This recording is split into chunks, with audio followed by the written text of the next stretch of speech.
So I've just purchased this on Facebook Marketplace, and it's actually a pretty good deal because I've actually been using the MX Mini for the past 2.5 years, and I've always kept my eye on this one ever since it came out because I did miss the mechanical tactile feel of a good keyboard. I previously had the Keychron K2, which had a bit more of an angle. It was a very thick keyboard, so the typing position really had my wrist at an angle, and over time it was beginning to hurt.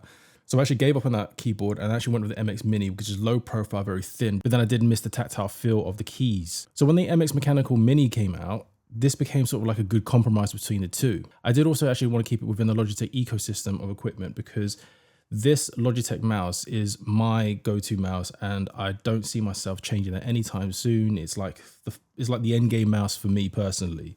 I see no reason to upgrade it, and I like the idea of my keyboard matching it. So that's why I didn't opt for the Keychron. And also, I'm not much of a keyboard enthusiast. I do like the idea of a mechanical. I like the tactile feels. I like the clickiness, but I wouldn't call myself an enthusiast at all. So with this keyboard actually costing £150 brand new, it was a little bit rich for me to actually make that purchase because I already owned the MX Mini, which was serving me fine. It was not actually causing me any issues. It's never skipped a beat, perfect connection every single time, no dropouts, no key issues, no keys getting stuck, no nothing. Just a little bit of wear and tear, which I did explain in the last video, which is a very minor thing, but ultimately it was working perfectly fine. But then I did stumble across Facebook Marketplace and I saw someone selling one for £100. I put it on offer for 80, it got declined, put it on offer for 90, got accepted. So £90 for the MX Mechanical Mini. Not a bad shout, and this is also the first time I'm actually going to open it up because he did sell it sealed completely. So he did decide to sell it onto me, which obviously it works out for me because I get a little bit cheaper. Currently on Amazon, this keyboard is £127 and that's a sale price. So with me picking this up for £90, that's actually a pretty good deal as far as I'm concerned. So let's just get to unboxing it.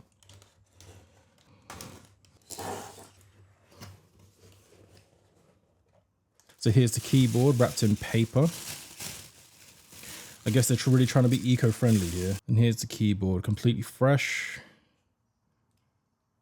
Brand new as described.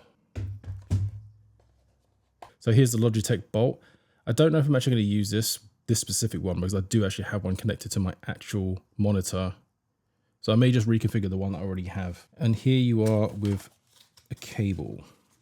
They've only provided one cable, which I find pretty strange that they've decided to opt for it as a USB-A. I feel they should actually offer you USB-C to USB-C because most modern day laptops today are being sold with USB-C connections, and that's become the new standard. Then they could have included an adapter to make it USB-C to USB-A, because ultimately you don't really need this for charging. But I suppose the target market who would actually purchase this type of keyboard will most likely have USB-C charging cables everywhere anyway. So just a quick side-by-side comparison with these two keyboards. Essentially speaking, it is a little bit bigger than the MX Mini. It's got a new line of keys on this side. It is a little bit thicker, obviously, because these keys obviously need some room for travel to give it that mechanical tactile feel, but it's not as high as the Keychron K2. So I do hope I'm not going to have like pain issues in my wrist once again, but I'm going to give it a go. I'm going to commit to this one. You're supposed to have blue, red, and brown keys, and they give like a different feeling for each one. You got red keys, which are linear. You got blue keys, which are very clicky, and then you got the brown keys, which are quiet tactile. I wasn't 100% sure what I'd end up with this one because ultimately I purchased off Facebook Marketplace. I didn't have too much say in terms of a choice,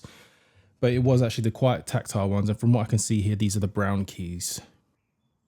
Ultimately, this keyboard should slot in perfectly fine within the ecosystem of equipment that I have at the moment. I just need to get it set up onto the Logitech Bolt. And I will be retiring this keyboard and I will be passing it over to my sister because she was actually setting up a working from home desk setup and she was actually asking for a low profile keyboard, which is another reason which kind of like prompted the idea that I can actually give me an excuse to upgrade to this keyboard. So if I was just do a quick typing test.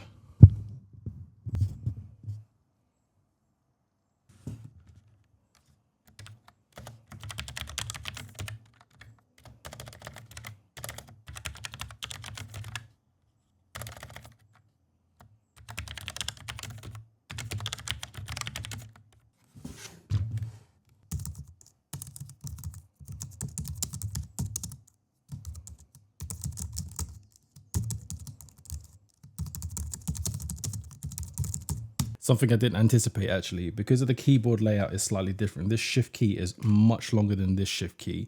So I was actually kind of like habitually missing the shift key pressing up. With the additional key travel, the thickness of the keyboard, I can actually tell already that this is going to slow me down in my typing. This is actually going to be a lot more efficient for me to type through a lot quicker. But I'm not writing blog posts or many emails at this point. I'm actually just mostly going to be using this when I'm editing in Premiere Pro, Photoshop and so forth. and then the occasional odd messaging app. So first impressions, the keyboard layout is slightly different. Will take some time to get used to. It will definitely slow me down versus this keyboard. Let me know what your thoughts are on which keyboard that you prefer. Would you prefer the low profile MX Mini or the new mechanical MX Mini?